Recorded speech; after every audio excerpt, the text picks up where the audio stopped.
and Jenna. Non-soluble is when you can mix things together and they come apart. Really? Soluble is when you can mix two things or more together and it makes something different.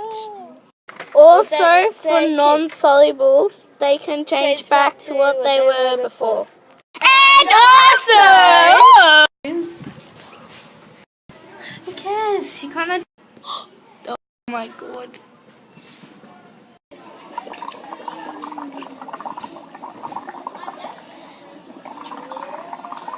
This is a soluble object because it makes something to let go. Bubbles.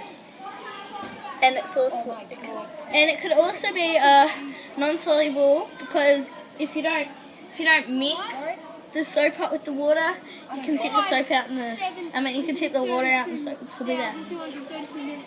Don't ask me after 10. He's the exact same.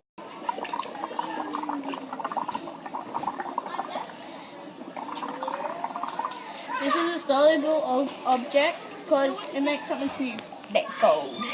Bubbles. And it's also, and it could also be non-soluble because if you don't mix. That's all for today. Thanks for watching. Bye. Somebody and somebody and somebody.